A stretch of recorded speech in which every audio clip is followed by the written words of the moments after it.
everybody. Thanks so much for listening to the Dumb Dad Podcast. My name is Kevin, and I'm a dumb dad. And my name is Evan, and I'm a dumb dad. Boy, Evan, we've got a dad on today who I know you've got all of his credits lined up. But what's funny about him is that we have run into him at auditions, at dad get-togethers, at an after party for the AFV show that we did several years ago. That he wasn't in that show, but he happened to do a show also. We're for parallel. AFV. We're right along with him, you know? And he's the best. He's a stand-up comic. Get into it. Read him, rifle him up. Yeah, I mean, I'm going to go through some of his credits here because what I think is so fun about him is the stuff that he's been on. Saved by the Bell, The New Class, Friends, Third Rock from the Sun, Will and Grace, Arrested Development, That 70s Show, Robot Chicken, Monk, New Adventures of Old Christine, and he was on My Boys for like 4 years as one of the main characters. How I Met Your Mother. I mean, the list goes on and on and on. He's a stand-up comic and now social media powerhouse. We've been on his podcast, The Parents Lounge. Such a fun guy to be around. Today we have for you none other than Jamie Kaler. Enjoy. Everybody, please welcome Jamie Kaler. Yeah. Still not live. We're still not live. I can't. Don't have an audience. Seemed like a quick intro, man. Do you need the praise? Honestly, I don't even care if you use my name. You can use anybody's name. First of all, I was going to call you Soccer Dad. Soccer Dad's here. Welcome, yeah, can we talk about Jamie? Can we talk about that shirt, though? I love it. Soccer Dad. It's a whiskey glass. The soccer balls are the cubes, which is great because I wanted to talk to you about this because you've posted several times about being at soccer games at what time? Well, dude, sometimes it's like you're the 8 a.m. game, like 2 hours from your house. Yep. I'm dragging the kid out of bed at like literally 6 a.m., 5:30, just carrying her to the car and like bringing some food. And then she kind of wakes up on the drive. And then, in the middle of winter, it's still LA, but it's 40 degrees. Yeah. And it's 8 a.m. And I'm like, what are we doing, man? What are we? This week is soccer tryout week, by the way. I don't know if you guys have kids who play club, but it is. No. My kids are basically playing professional soccer.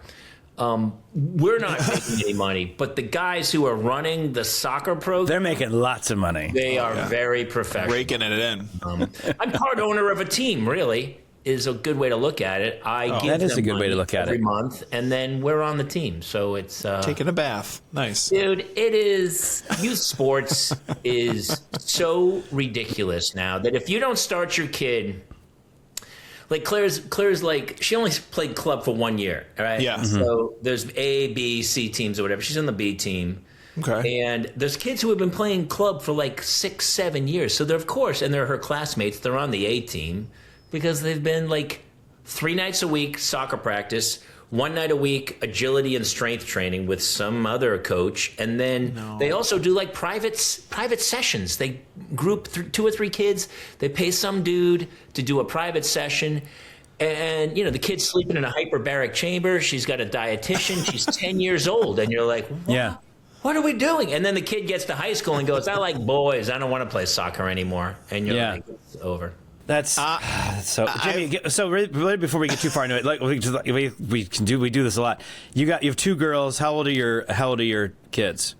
New 11 and 12. 11 and 12. Okay. I thought you were starting to say new, and I was like, wait, what? Well, she's newly 11. She just turned 11 last week. I just got so worried. We got a third. I heard my 12-year-old today. She was talking to somebody. She goes, oh, I'm 13. And I was like, no, dude, you're not. No. Probably big for the kid. She's desperate to be 13, but you're like, I don't need until the last moment, you are not a teenager. I don't need a teenager. Couldn't agree more. By the way, just to be clear, when you're 40, you're going to be telling everyone you're 32. So let's find let's narrow the window. What if we're just honest? What if we just say our age and move on with life? What if we were just honest with who we are? I do think that's funny because I feel like a lot of our generation is now like pushing back on that trope of like, I mean, I grew up, my mom said she was 29 and I didn't know how old she was. And at a certain point, it was like, I don't know when she said it. And you're like, Mom, I'm actually 42, so how can you be 29? Well, what's funny is she's now pulling it on my kids, and it's funny because it must feel good for her because it's working again. Because they went, Nana, how old are you? And she goes, I'm 39. And they went, oh, okay. And I went, let me slow down. I'm 41. And the kids went, oh yeah, how's that work? You got to relax. Just trusting grandma, no questioning it. My mother was a leap year baby. Her birthday is February 29th. So she was like, when she was 80, she's like, we had a 20th birthday party. When she turned 84, we had a 21 birthday party. It was awesome. Awesome. I think my dad barely missed it by a couple hours. He's March 1st.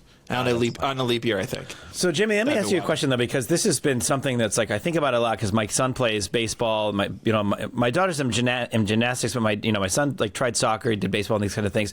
But just on the topic of youth sports, do you know Coach Ballgame? Are you familiar with Coach Ballgame? Is it all baseball stuff? The baseball stuff. But he teaches you how to teach kids and coach kids and also how to manage parents' expectations stuff. Really cool dude. And he tells this story about when he was in college, and one of his buddies is like, dude, you're so clutch all the time. How are you so clutch all the time? I don't feel like I'm clutch in these big moments. And he was like, in hindsight, I didn't know it at the time. I just thought I don't know. I just feel like I love baseball. I didn't know how to answer the question. He goes, in hindsight, my dad was the guy who sat out in left field every game in a lawn chair, relaxed, cracking jokes with the outfielders, but he just let me have my experience. He just was so far away from what everything was. And my buddy who was asking me this question, his dad was the white-knuckled guy, fingers in the fence, coaching every moment. The reason I bring this up is do your daughters, are they just so in love with soccer that they're, please sign us up, we want to live and breathe soccer? Is because the danger is he's and then we go on to, I guess that was in high school. And he goes, then we go into college, and my buddy quit baseball. He's like, by that point, he hated baseball. Yeah. And he goes, and I went on to play, through college and everything. And he's like, there's just this thing where, you're talking about your daughters are so involved and you're traveling all over and they got these, I know you're joking, but it is intense to be practice 3 days a week and have a different coach doing these kinds of things. Evan, to be clear, two things can be true. His kids can be into it, and it can still suck to bring them. No, I understand that, but just I think about that often is the goal of because and even Coach Ballgame says hey, listen, I've coached 150,000 kids at my sandlots that I run. I've known one kid from all of everything I've ever done that went on to play Major League Baseball. Yeah. So the idea is just love baseball and love friendship and the game of it, as opposed to how intense it is. Do you think about that? Do you feel that when your girls are going to that kind of stuff? And as a comic and a satirist, I make fun of it. Even on the sideline, I make total fun of it and the parents. Yeah. But I'm chirpy. I crack jokes. I'm very what's funny? I tell my kids all the time, I go, look, man, all I care about is you put effort in and have fun. That's really all I care about. Yeah. But I do get involved in the games, and I can see it because I played soccer, and I'm always I try to talk to my daughter, but I'm also you're 11. She's been 10. I was like, who knows where this journey goes? Yeah. But I will say what I've noticed, and it's so funny because when I started the soccer dad thing, it was just a farce. Know how it is. One day you do one video and everyone goes, bang. This is who you are now. This podcast right now. You guys, did your interviews or your press conferences, and I was bang. Yeah. The same kind of thing happened, and I was because so many people attach to it, and the truth is, most parents are delusional, man. They're just delusional. I'm so realistic about my child and her abilities, and I hope she's having fun. But I have no illusions of. Some people do. I watched some dude. His daughter tried out with an A team, a Flight 1 soccer team, and I was he's like, she's doing great. I go, I'm not sure what you're watching.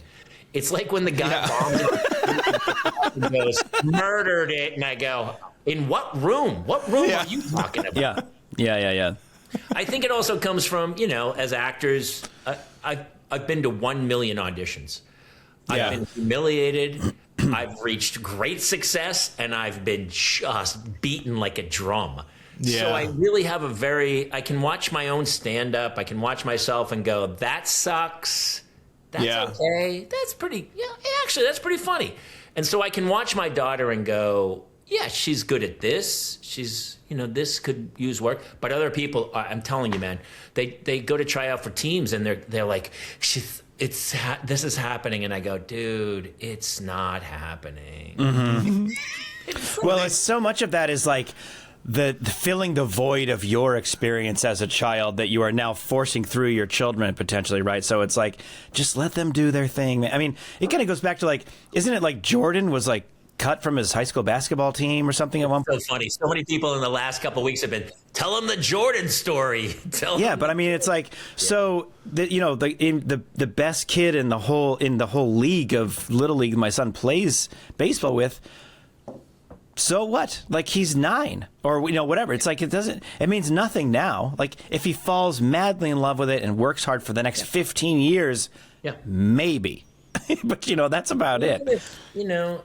I had a friend who he was driving his daughter, like, there was an elite club that was way out in, like, Thousand Oaks. It was like a 2-hour drive through traffic, and they did it for, like, 3 or 4 years. Paid a lot of money. And the kid, to be fair, was amazing. But then she got to high school and she started to like boys. And she's like, I'm not feeling it anymore. And he's like, I'm sorry, what? And, the problem is, here's the problem. We're putting so much onus on, like, my daughter's 11. She's only been playing club for 1 year. And she's facing the dilemma that the kids she's playing against have been playing club for 4 or 5 years, which means they started at like 5 and 6 years old. Yeah. And played soccer 12 months a year, where you're like, the same with baseball. I have friends who are in baseball or whatever sport it is. Yeah. It's like when I came up, fall was soccer, winter was basketball, spring was baseball. Yeah, we play them all. You had the Letterman's jacket that had you had each of the sports. Right. Yeah. And those days are over, man. Because if you don't put your kid in club sports by, 5th grade, that kid's not playing in high school. Yeah, it is pretty. It is pretty wild. My son has been really into soccer, and my wife and I have just had this thing of just like, we're pretty much doing everything at the YMCA, and then we'll see. Yeah. Like if you're enjoying it, then we maybe put some money behind it. Yeah. But my son, he played soccer for a little bit, and then he didn't like it. He's like, he doesn't have that like killer instinct of like, another kid has the ball, he's just too sweet. He's like, hey, he has the ball. I got to take it from him. My kid's got the ball. Tell me to share, I'm sharing. Like, what are we doing here? Why are you yelling at me? So we were just kind of like, all right. And he took a break from it. Now he wants to get back into it. So now he's been playing it. He's having the time of his life. And I'm watching these kids do footwork that is insane. He's in 1st grade. And these 1st graders are like, I mean, that kid could get around me. Like, I'm just like watching it. I'm like, it's pretty insane. And then the game ends. He goes, we won. And I was like, and you got your steps in. And I'm so proud of you, bud. And he's like, he's just happy. And I'm like, that's all it is. And that's all we care about. But you're right. Everybody is just like hunkered down, making sure their kids. I feel like our generation is better, but we still have so many parents out there that are so delusional. It beats 2 hours on an iPad. It's like, to me, it's like, just get out and run around. But it's arduous. My father never, he didn't even know what soccer was. And then I was playing in high school. I was a captain of the high school team. I honestly don't know if he came to a game. I remember in Little League, I would see like my dad smoke cigarettes, and he'd be behind the bleachers with like a Schlitz, and you would see the cherry from the cigarette glow as he and I'd see him kind of peek over the bleachers. But that was it. He wasn't involved. Like, I drive my kids to and from school every day, and then I went to soccer practice and basketball practice today, and I'm like, here's what I'm going to say: you should. Just hope your kids are nerds and read books, because this is it's all pointless. It's all pointless. I like that you say, though, it's right. Get outside, do something. Yeah. If you like it, keep doing it. It really doesn't matter if you're good or bad at it. I tried to choose a team where, and there's a bit on my Instagram about we're having tryouts for the club soccer team, and don't even bring the kid. We're bringing the parents. The parents are the ones trying out, because I don't care if the kids are good or not. I don't care if we win or lose, but I got to hang out all season with you. I like this. That is so. You better be cool with a cocktail. You better have some witty banter. Don't get us into a fight. Yellow card, sure, but red card, drama. I don't want to go to jail in Bakersfield. So that was the premise, was like, it's about community. And so I've been lucky enough. The teams my daughter's been on, the parents are awesome. And we have a great time, and it's cool. Well, actually, I'm in a tournament tomorrow. I have to be in Downey at 10:15 tomorrow morning. I feel you on that. My daughter's in swim, man, and we have to be there sometimes and get up at 5 and Swimming's the be worst. there. Swimming's like all day long. It is a long day. I did swimming for a year or two, and then they were like, "Yeah, I'm done with pools." But swimming's. I think also swimming's the best exercise you can do. It's incredible. It's insane to watch them. We went once. You're right. Like, we're in Southern California, but there are sometimes you go there, and because her season is from I think like August to the end of February, and it's just funny because we'll get there sometimes and we're like, it's a little cold. And then you just look at the pool and like steam's coming off it and you go, that sucks. That sucks so bad for you. I think kid's like, is the best. And I signed my daughter up. She's going to start golf lessons. I think sports that you'll play for the rest of your life, like football, you're like, that's over after high school, brother. It's like tennis, golf. Yeah. Something that you can continue on with in your life, I think, is great. And I think swimming still to this day. I wish my daughter still swam. They swam for a while, and then she was like, we were going to pools at like 7:30 at night. And she was like, 8 years old. And I'm like, what are we doing here? This is insanity. She tried to quit, she wanted to quit the first season. And we went, all right, finish the season. The classic parent move. Yeah. And she placed like second overall in the champion finals, whatever. And she was just like, oh, this is pretty cool. And then my wife made an offhanded, she never seems like she loves it or hates it. But she never squabbles about going. It's year round, but the tournaments are only, like I said, August, February. So when we're off season, she goes, can I not go today? We go, yeah, it's fine. But what's funny is she does go when she has to go, doesn't complain. And then the other day, my wife made a comment like, if you ever want to quit swim, she was like, give an example of something else. And my daughter's like, no, swimming is my life. And we were like, what? When? Wow. All right. My life. We were just like, all right. Hey, I love that kind of... commitment. You'd have to be sure. like, hold on. It's not your life. I mean, we should math. There's some reading. Math. Well, let's see the report card, and maybe it's your life. We'll see. Get a scholarship. I love that it's doesn't complain about going, but doesn't ever really talk about it either. What are you talking about? It's my life. I live and breathe swimming. You're like, we go. I've had to drag my kids to practice a lot. And that's when I'm like, if you have to drag your kid to practice, it ain't happening. Yeah. No. Yeah, I mean, I think there's something about having them see something through. If you do a year of it or whatever, let's say a season of it. I want to play baseball in the spring. Okay, let's play baseball. But if you start to not like it, it's like, okay, but we're still going to learn to finish something, and then we don't have to do it again. Or but because sometimes then there's that thing where the kid's like, well, I said I didn't like it, and then I actually kind of realized that I did like it. What's funny is I played. And tell me if you guys think about this as well. Being actors and performers, one of the things that I loved so much, and I didn't, don't really realize this until you're an adult, that I loved about sports is I was never the best baseball player. I was never the best soccer player, but I could play, but I realized in hindsight of those activities, I do love sports, definitely a sports guy, but also what I really loved was the camaraderie of building something together and doing something together as a team, and having buddies and the banter in the team, and the chirping each other and all that kind of stuff. And then you get into a cast and you do a performance of something, and it's it's hard to chase and find that feeling again. And I got that again when when I met Kevin and we started doing sketch comedy. It's we wrote this, we wrote 1 hour sketch shows and we all had to do it together, and we met and wrote and added notes and rehearsed. And then it came time to do a thing, and it was oh man, we all built something together, and it was it feels like it's hard to actually fulfill that as an adult.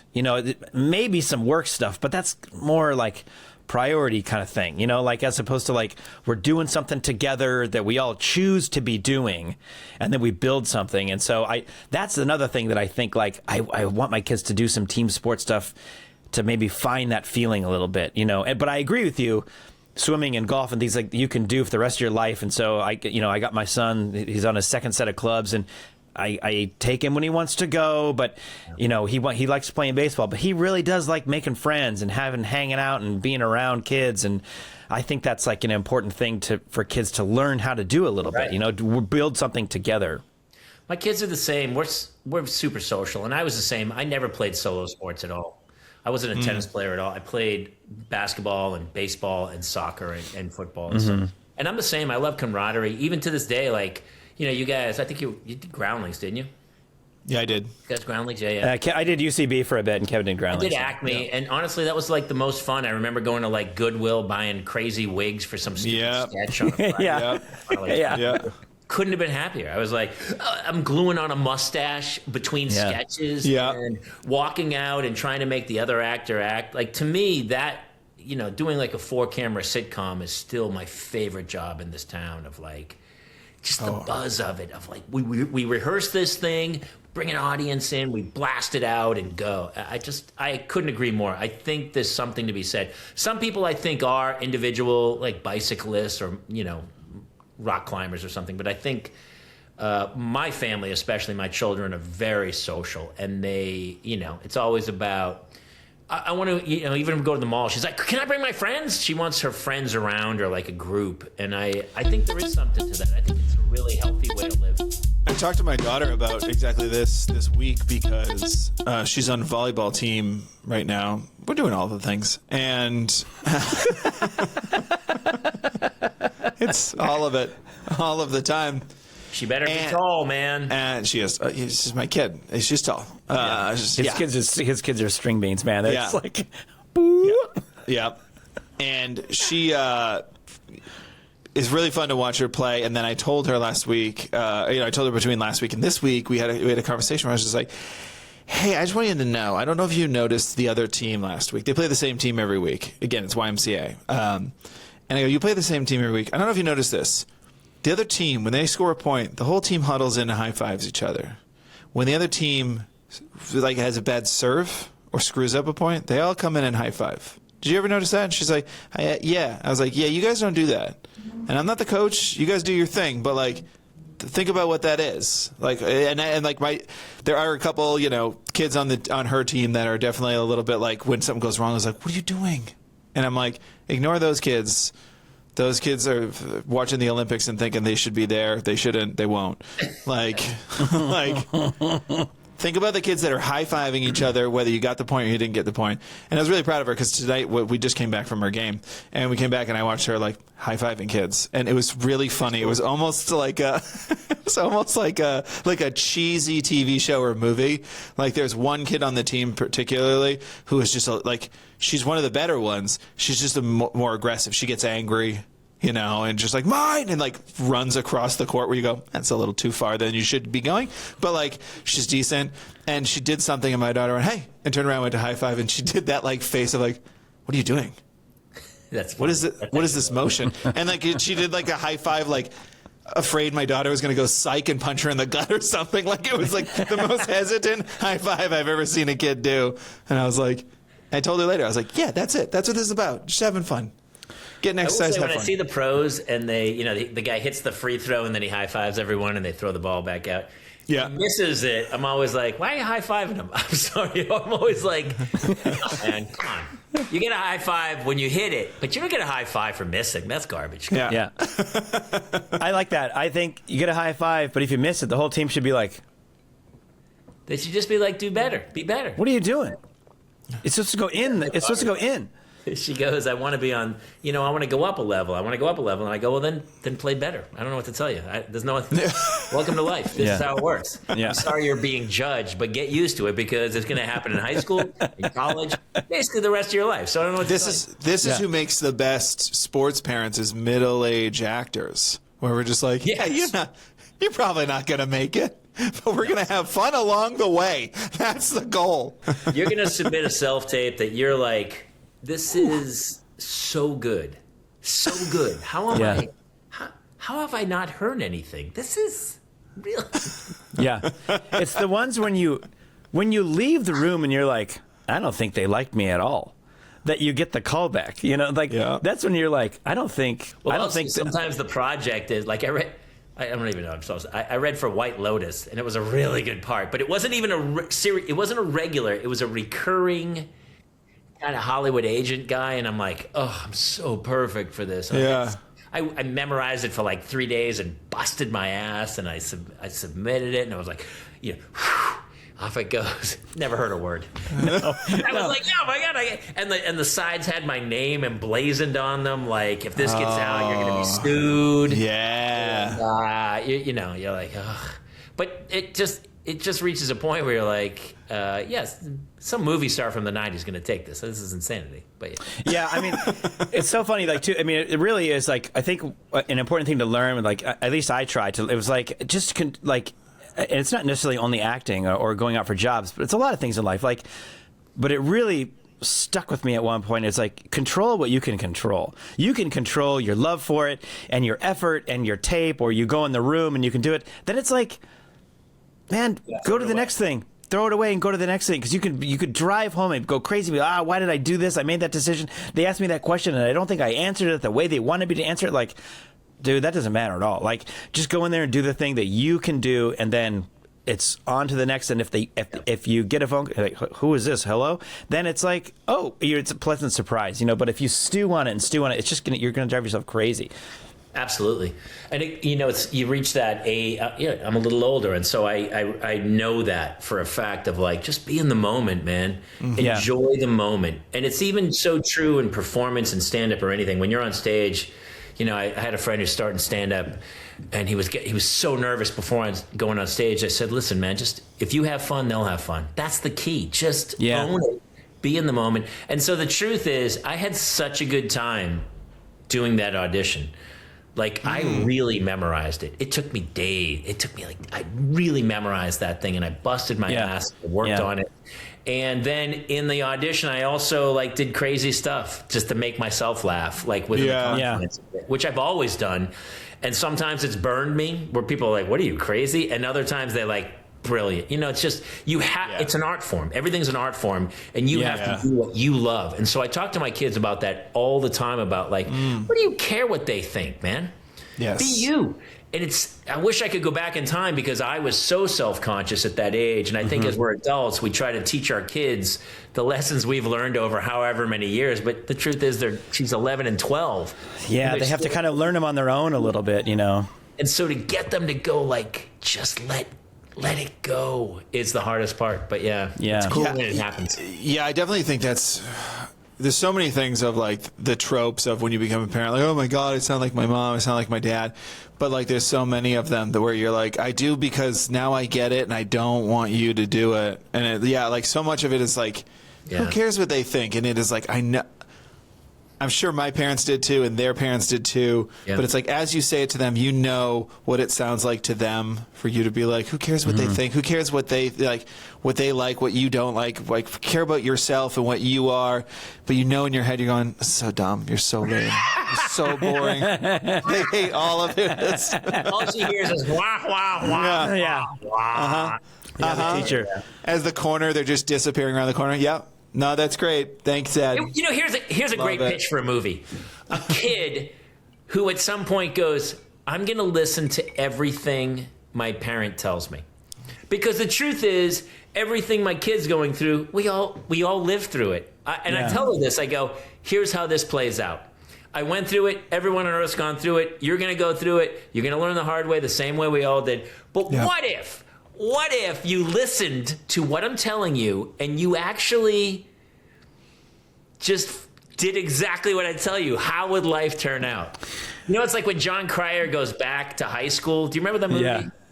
Yeah. He's 35 years old, and he goes back to high school or something. Yeah. And we all were like, oh, how great would that be? Yeah. Oh, what I would have done in high school if I'd have known better. No.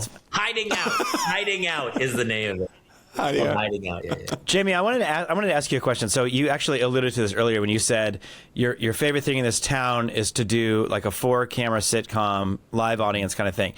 But when I want to ask you, so you went to college. Did you grow up in Boston, or did you go to college in Boston, or both? I grew up in New Hampshire. Okay. From 3rd grade on, and then I went to Boston University on a ROTC scholarship. So I had to serve 4 years in the Navy they paid for college at BU. Okay. And then when I had to walk around. I went to military.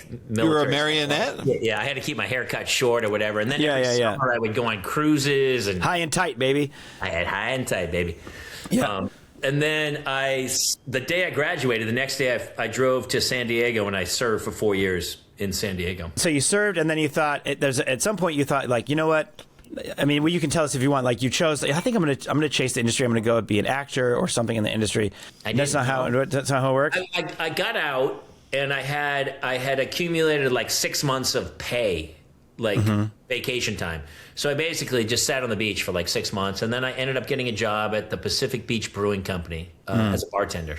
I was like 29 years old, and I was going to get into advertising. I remember going to the newsstand and buying like ad weeks, because I was always funny and I was always quick-witted, and so I thought I could write ads. I could get into advertising. And I think I'd seen Nothing in Common or some stupid movie about advertising. I was like, I could do that. That's an incredibly practical take on that. To be like, I'm funny, let me go into advertising. Where all of us were like, I'll be a star. This was long before Mad Men. I was like, I could write ads. Oh, man.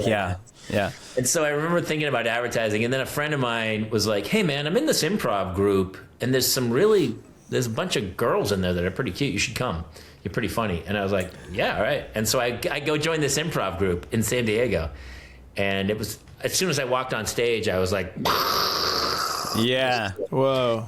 And then I ended up booking, we did some improv show, and there's a woman in San Diego, Nancy Washburn, who ran some talent agent downtown. And she goes, hey, do you want to go out for commercials? And I go, yeah, sure. My very, very first audition was for SeaWorld, a SeaWorld commercial. And I book it. I think I made like $30,000. Yeah. Oh my gosh. It was crazy. And I was like, why isn't anyone else doing this? This is fantastic.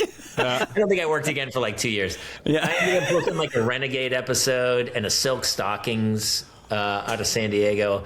And then I was 30 and I was like, I'm going to Los Angeles and I'm going to be an actor. There it is. And I auditioned into Acme Comedy Theater. I had a friend. I didn't know anybody. And I auditioned into Acme Theater Company and I started doing sketch. And I literally did not work for 2 years. I couldn't get a commercial agent or anything. And then through the shows at Acme, I ended up getting a commercial agent up here.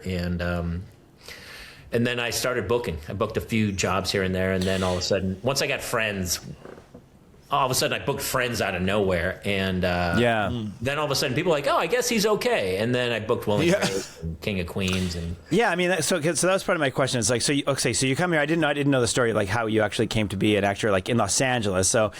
But so you've episode of Friends, Will and Grace. You did like one of our favorite shows we talk about all the time. You had an episode of Arrested Development, and then you were on My Boys for a few years, and you're a stand-up comedian, and you've done a lot of stuff, man. So I was going to ask you, like, which I guess you kind of already answered, like, what is your favorite thing? Because I think you've done, like I said, you did stand-up, you did sketch comedy, you booked TV shows, you've done a couple movies, but so you think 4-camera setup, live audience is your favorite thing to do? loved it.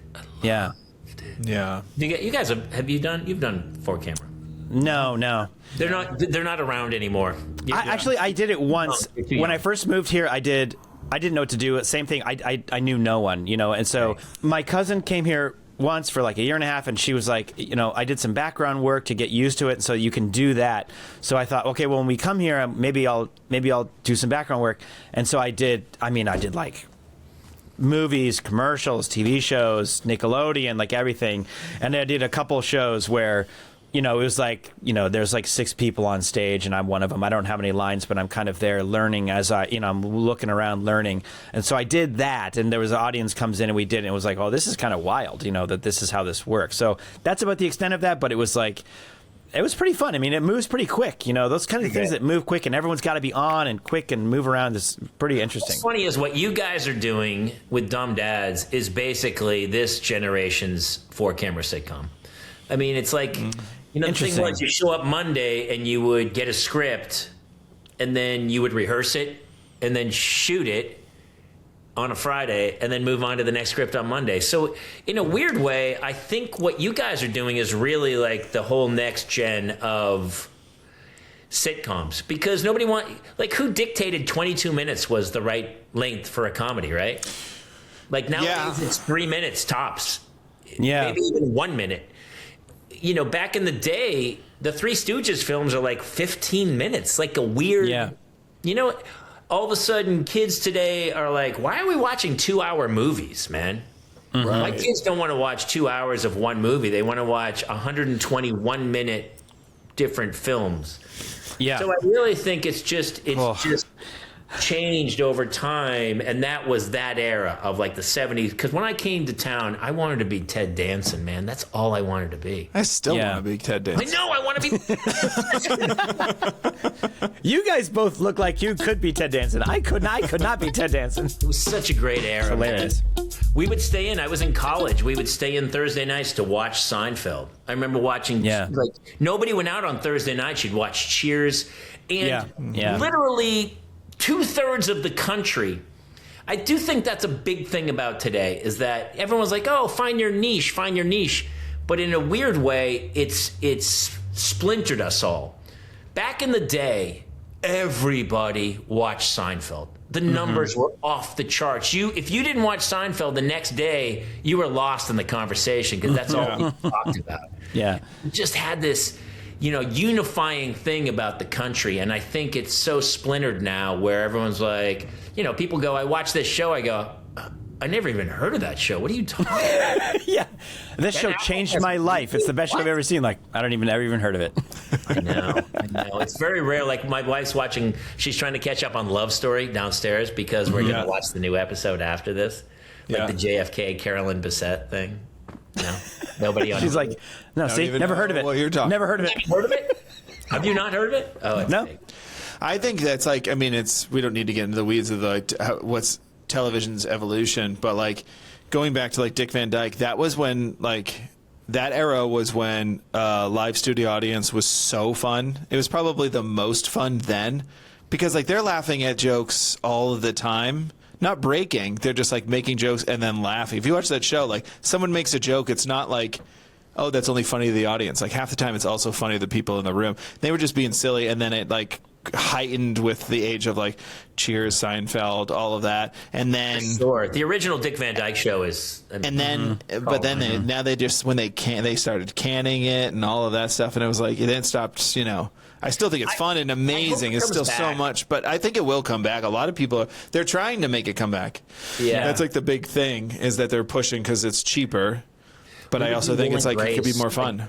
I did a handful of Will and Grace episodes, and they were the tightest cast I've ever seen. And Jim Burrows was the director, and the episodes I were in had like Gene Wilder or Jeff Goldblum and Lily Tomlin. They were all the heads of the law firm that I was working in Will's World or whatever. And you rehearse it all week. It was loosey-goosey, but people were memorizing the lines, and they were fine-tuning stuff. And Monday, Tuesday, Wednesday, Thursday, tech run through for the studio and the network. And then Friday, here we go. Everyone gets in their clothes, and they're like, it's showtime, man. You get one crack. Because it's a live audience. If you step on the joke, you can't say it again. They already heard it. So you got one crack at this thing. Yeah. So wow. Yeah. Murder it. And that cast was off the charts. And then they'd yell, cut. Everyone go around the writer's table, and the writers would write a whole new scene. They changed the lines left and right. And you'd be like, wait, what's happening? And they said, all right, scrap this line. When you come through the door, you're going to say this, and he's going to say that. And then you respond back, and you're going to look over there. And you're like, it was so vibrant and like the adrenaline surging, and you're like, okay. Wow. Waiting to open the door to enter, and there's a studio audience. And those guys were making $1 million a week, and you're like, the pressure is immense. And you're like, oh, oh my God. As soon as the show's over, you're like, it's like, oh. And then when we go out for drinks, and then you do it again. I was like, oh, this is the best job of all time. You know what's funny is like when do you have this like when you book a job and then you work the job, and it's like you're just soaking up how much fun it is because it takes so much to get to that point. Like all the work you put in, and not even with any of the things you did with the show. It's like all the way back to like doing Acme and doing sketch and like all the things you've learned, and it all gets put into these little things, and then like. In our case, Kevin and I have really mostly done commercial work, and you do you book a commercial and you're like, this is so great. I wish I could do this all the time. And then next day, the come down is really difficult sometimes. Like Sure. it's just like that's it. That's over now, and you have to chase the next thing. That's really hard to Really hard. just know that that's you may never get it again. You don't ever know. So I always find that really. My wife has seen it in me before. She's like, we go out and do something or whatever, because it's always just like, I wish I was doing what I did yesterday. Of course, it's high highs and low lows, and it's like, I do think it's artistry to a degree, and I don't think people get enough credit. I mean, I watch all your clips, and I think it's just a different medium now, where it used to be, if Cheers was nowadays, like I have a friend, Michael Somerville, who has a fantastic little TikTok series with Adam Ferrara, two great comics, and it's just the two of them at a bar. And he's kind of a Norm character, and Adam's the bartender.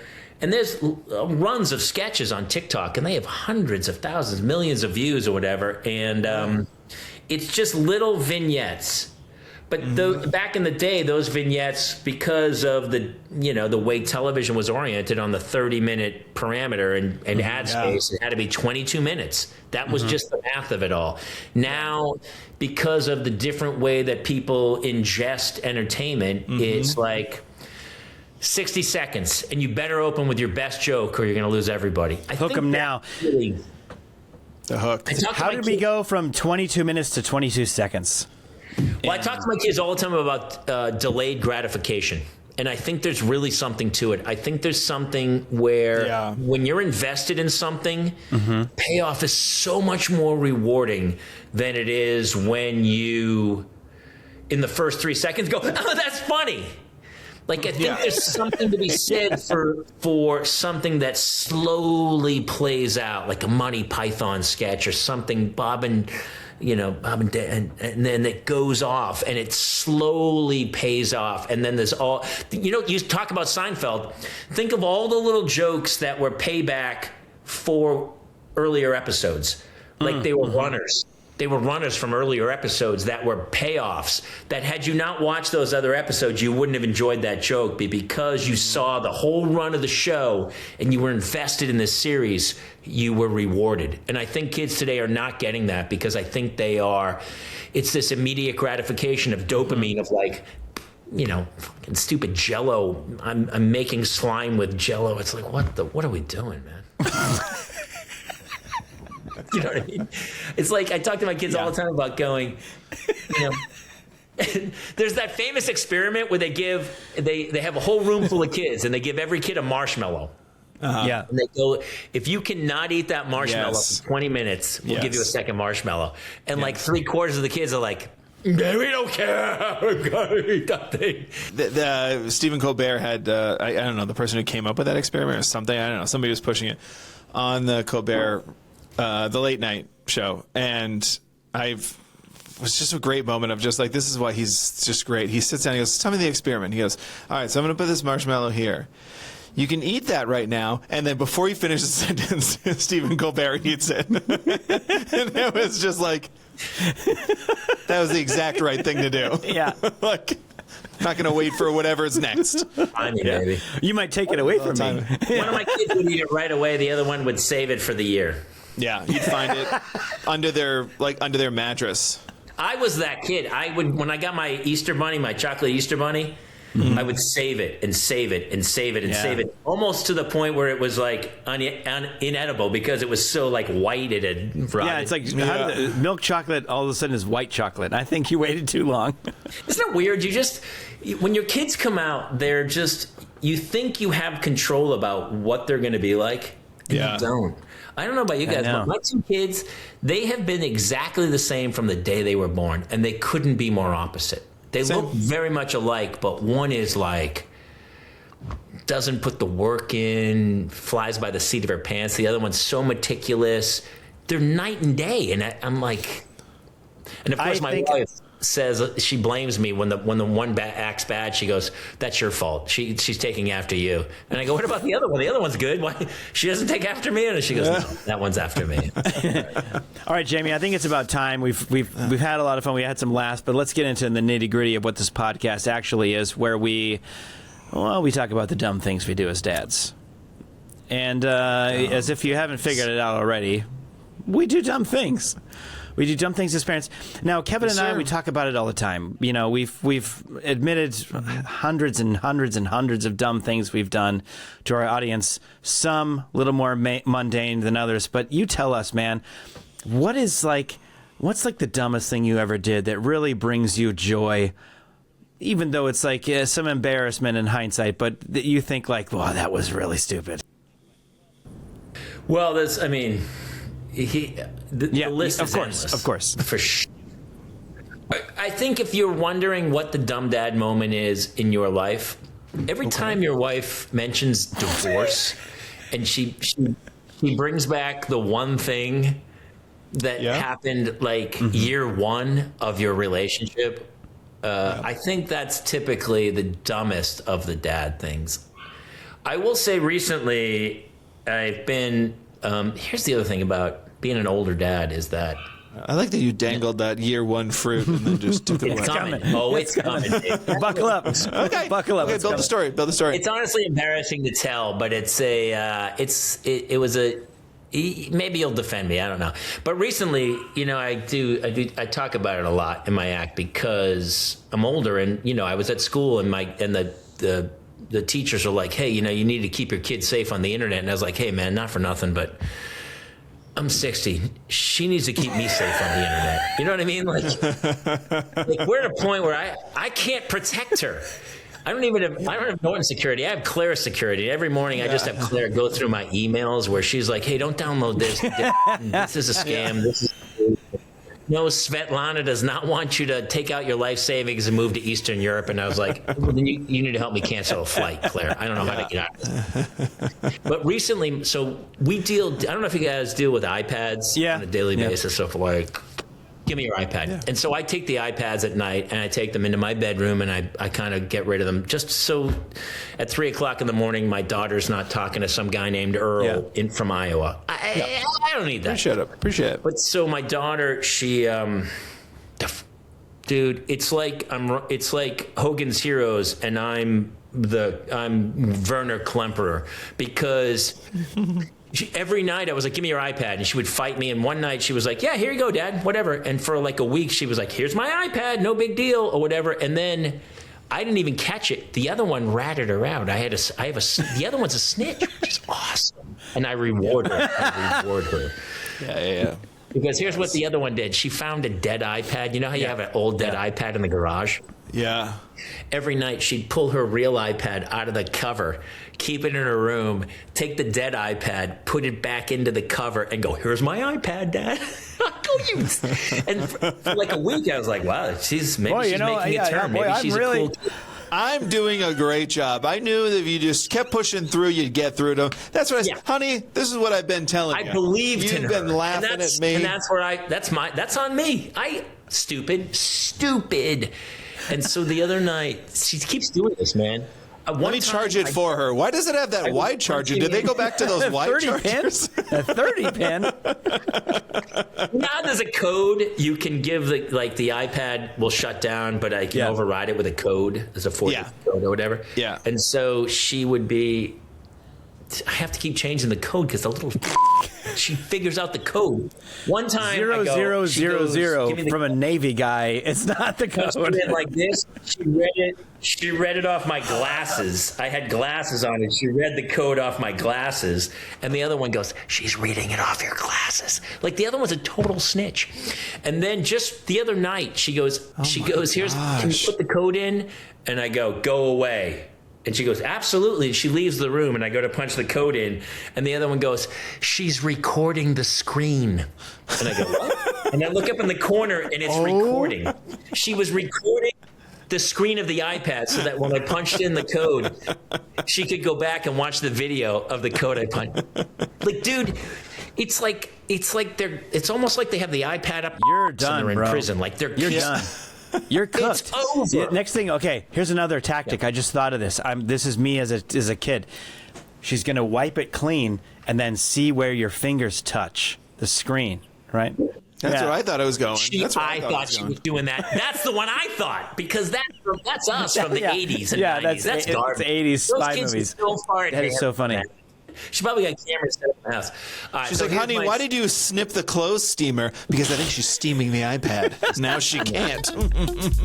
That's amazing. All right, and this is embarrassing. I don't think I've ever told this. This is This is a news story, and it happened. So here's what happened. I agreed to do, when your friend says, hey, you want to do a film, and this is a train wreck. This film's going to be absolutely horrible or whatever, and it's fine. So I go to do this guy's film, super low budge, and the day we are supposed to shoot, it was a month before my wife was due. With your first? Mm-hmm. And so... With the very child. first. She was going to be born. She was going to be born a month later. I'm supposed to start work on a day, and the night before that first, and I'm supposed to work for like 4 weeks on this film. And the night before the first day of shooting, my wife goes into labor at like 11 o'clock at night. I have to call the producer of the film and go, hey man, I'm not going to be there in the morning. He's like, I'm sorry, what? He was like lost, and it was a train wreck of epic proportions. They tried to shoot around me and then bring me back in the next day and then shoot my coverage and make it work. And I go, this is unusable, which it was. None of it ever worked. Super low budge. And the baby's born. I take that day off. I go back to work the next day, like, again, super low budge. And we shoot for the 4 weeks or whatever. I have a newborn baby, and at the end of that time, they go, we're trying to do a wrap party. And it's so low budget that I am number one on the call sheet. That's how low budget it is. That's how no one's ever going to see this film. I'm number one on the call sheet. So they go, we want to do a wrap party. And I was like, well, you could do it at my house. And okay. I have a 1-month-old at my house. And I say, sleeping anyway. I go, let's do the wrap. We can do the wrap party at my house. And my wife's like, what's happening? And it's going to be low key. It's going to be super low key. But I have a 1-month-old. It's my first child. I'm 50 years old, 49 years old. And I go, yeah, whatever. And so we have a rager. There are people in my backyard till like 3 a.m. The music is blasting.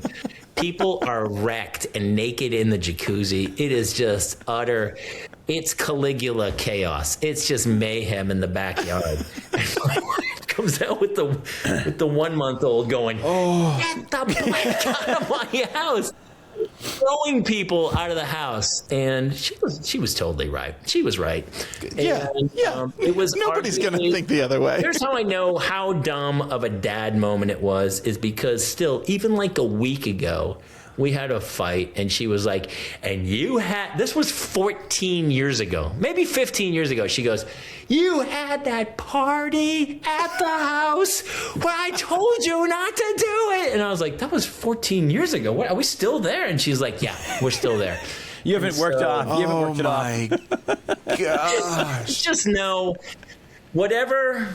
I go, really? That we're still there? Because I was banged. I had shot for a month. Yeah. And like we talked about earlier, and it was low budget and it was insane, but it was also super creative. Yeah, you're and making super something. fun and you're shooting a movie, man. It was nuts. Yeah. Not making any ton of money, but it was like I was shooting a movie, and the party literally was like, I think my wife's father was like, you need to divorce him, and this is over, and you got to get out of this party.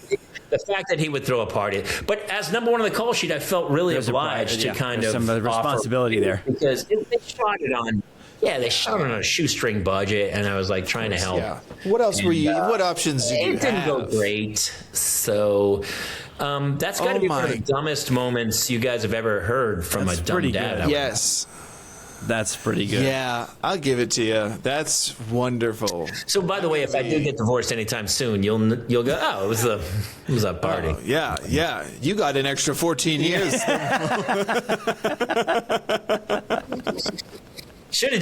That night should have been like, and cut, and we're moving on. Got what we needed. Got everything we needed. We got the coverage. Do not check the gate. I'm sure the gate's Don't check the gate. Just go. The gate has people walking into the backyard through it. That's fantastic, man. That's fantastic. That's a great That's so embarrassing. story. I'm so embarrassed. But you know you're wrong. That's what. It's not the worst story. There are some people that tell that story and go, "I did a movie for a month. Like, what is she? Babies don't sleep anyway. What's she mad about? Like, you don't have that, so I'll give you. You've learned." It wasn't wrong to throw the party, but it was wrong to go till to throw it there. Well, no, and it was only there. But we probably should not have gone till 4:00 in the morning. Is my guess. I probably should have wrapped it earlier. Yeah. Choices were made. Let's just know that. Should have wrapped it as you almost had the party as long as you shot the movie. Pretty much. Yeah, pretty much. So we ask a couple questions. Before we get out of here. There's something in parenting that you just think needs to go away. Just that we don't need to experience anymore as parents. We just don't need to worry about, don't need to do something from parenting that can just go away forever. A lot of things, I would argue. Yeah, most of it. I do think, we talked earlier about the fact that I think we are helicopter / snowplow / over parenting to a degree. We have, especially living in LA, a lot of times my wife's like, "Oh, she can't go there." I go, "Why not, man?" I mean, she's almost 13 years old. When I was 13, man, I was on my bike. I was gone. Doing stuff. And I think there is something you have to learn your own way through life.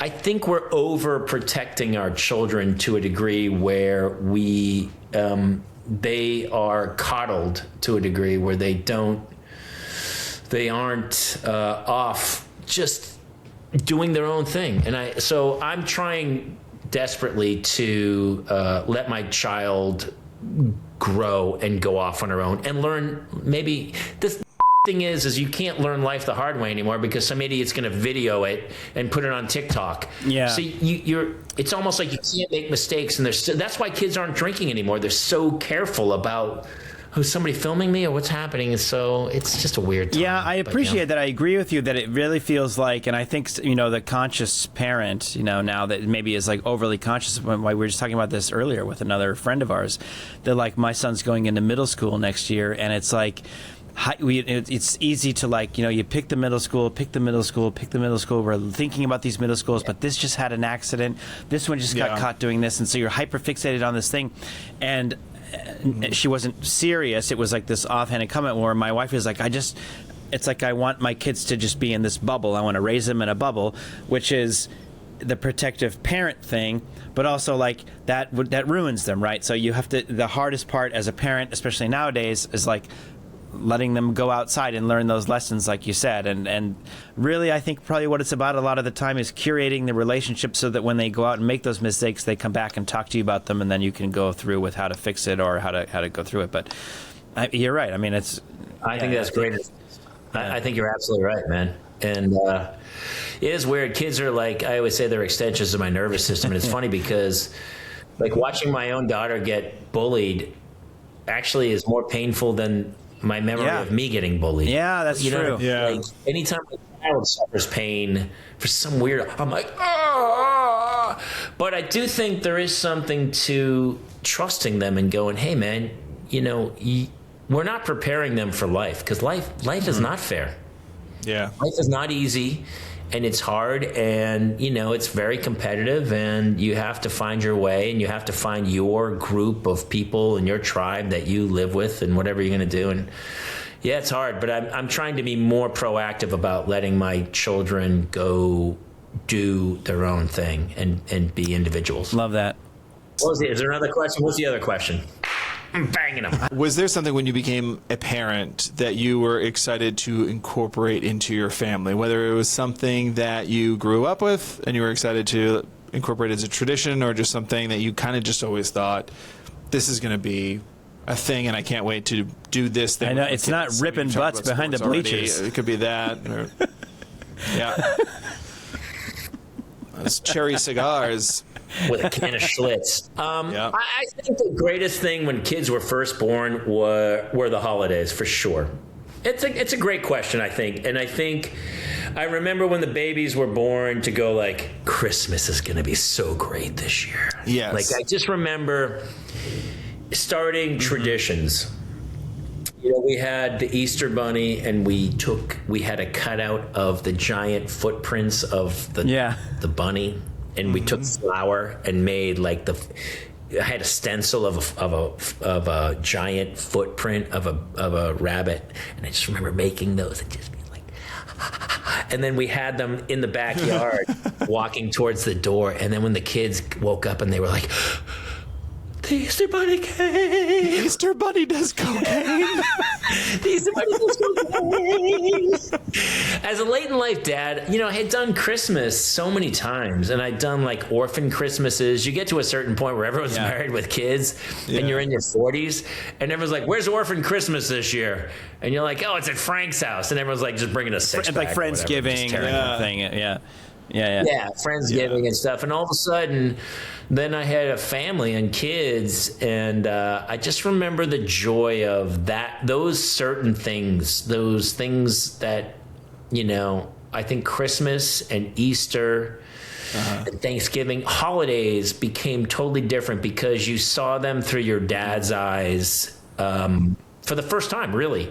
We were like, oh, this is what it's about. Yeah. Because as a kid, you're like, whatever, I just want to, and then all of a sudden you're an adult and you're like, come on, we're here. And I remember Christmas especially being like very new and special. Like I'd seen it in a light that I'd never seen it before. And it was because I saw it through a parent's eyes, you know, building the stupid dollhouse till like 2 o'clock in the morning, drinking a glass of wine, like, oh, Jesus, what am I doing here? And it was, those are the memories I think that stick out most about the first years of having kids and stuff. We have when my daughter was born, I painted a giant tree on the wall. And I even painted 2 little birds on their window. Like there was a bird on the tree and a bird on the window, and they went that way. And then we used the tree for their height. We would mark the line in the year that they were a certain height on the tree. And it's kind of shitty because now that, you know, it's on the wall. And so I want to get a picture of it and make a poster of it somehow, because otherwise, scale. You know, it's in my daughter's room. Because it was the guest room at the time, but now we've moved her into that room, and that's her room, and she's got this, you know, kid's tree on the wall. And so I want to kind of replicate it somehow because it does show their growth of those. Isn't it weird when you write the little mark and they stand there and you mark over the top of their head, and you're like, you're 3 feet too. Look at you, you're 3 feet too. You were down there before, just yesterday. So that's great stuff. Because my daughter's almost teens now. They're 11 and 12, and I'm really trying to, you know, help them. Those years, man, I don't know how you guys went, but those years, I didn't love them. I didn't love those years myself of like trying to, like, you know, in puberty. And so I'm trying to kind of give my daughters enough space, but also kind of help them and guide them and say, like, you know, We're just treading those waters. We're just starting to tread those waters. So I don't know what the answers are. It's crazy. No, none of us do. That's why we made the podcast.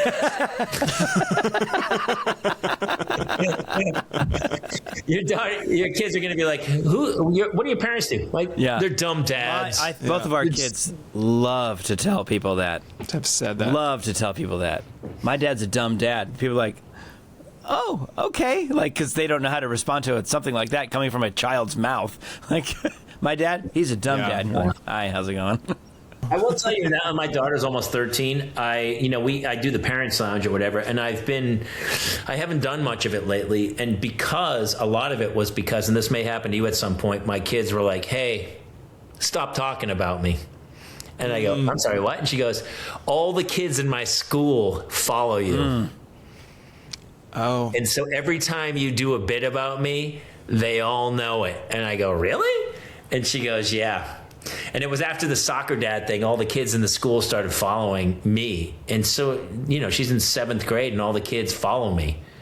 which I didn't even know. And then she goes, anytime I post anything about her, so I've been really hesitant to talk about my kids too much anymore. So I really haven't been doing much about them anymore. We early on, at one point, I think this is kind of this wasn't like a total smart move, or it wasn't like we knew it immediately, but like we started to grow really quickly, and then we didn't ever really post that much about them. Like there might have been like a couple of kind of quick things, and then people started to, and then we grew really quickly, and it was like people would ask us like, how old are your kids? What do they look like? Can we do a family reveal? We would love a family reveal. Can you show us who? And it was just like, why would people want to know that?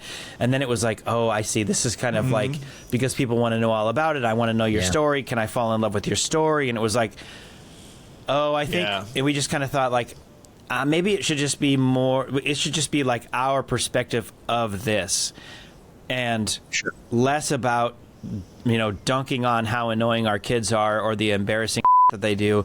And maybe it's more point the finger back at us, and it's like, we're the dumb ones, here's the mistakes we make, and then it can be like that perspective. And that's worked. But I mean, it's we grew up.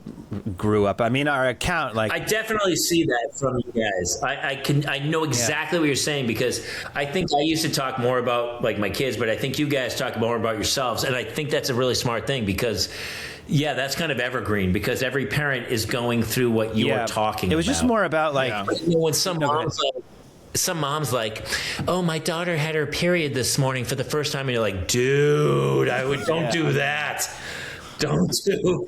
My daughter made out with her boyfriend. What are you talking about? Are you crazy? It's like, so it's wild.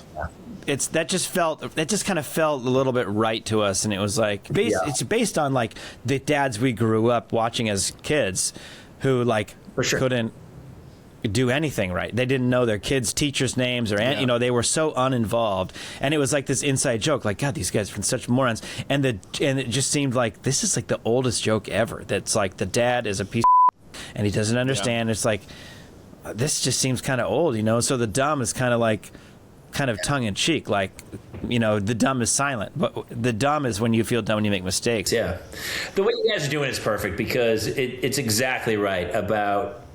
It's not about the kid is irrelevant almost, because all the kids are the same. It's about the way the parent deals with it. Yeah. Well, Jamie, we know you got shows to get back to. I mean, it's parents don't even stay up this late normally. This is insane. This is the latest I've been up in weeks, man. I bet. Yeah, why don't you let the people know where they can find you? Do you got any shows coming up? Just let us know. I'm starting to do a lot of stand-up. So come find me at Jamie Kaler on Instagram or on any of them. And that's all you need. That's all you need. I mean, listen, people are going to find you or they're not. I do this soccer ad. I'm promoting the World Cup. Yep. And I love it. I love it. Come see some social shenanigans. But that's awesome, Jamie. Thanks for coming on. We appreciate it. Walking upstairs, they're going to be like, Dad, what are you doing up there? Don't talk about me. Honestly, listen, hey, I just want to say I love you guys, and I'm so honored to be part of this, and I'm a huge fan, and I've been watching you guys for a long time, and there's a reason why you guys resonate with everybody, because it's universal. It takes a village, and we're all, until we all started doing this stuff, I thought I was alone in the world. I was like, what is happening here? And as soon as I started doing the Parents Lounge and then seeing what you guys are doing, the Dumb Dads, I was like, we're all in the same boat, man. We're just trying to get through this. And so when everything is so divisive in the country and the world and we're all fighting, I'm like, we're all just trying to get through this thing and give our kids the best life possible. And so I just love what you guys do, because it lets everybody kind of laugh at the ridiculousness of what we're going through. And so I think it's really wonderful. And it shows, because obviously the numbers show that people resonate with, like, yes, this is insane. Yeah. We're raising children. What are we doing?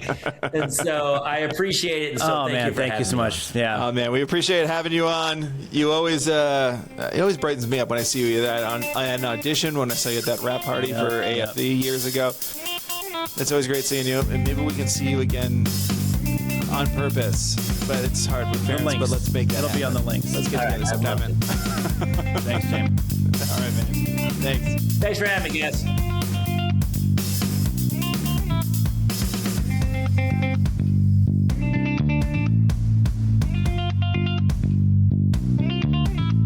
Welcome to the world, little one.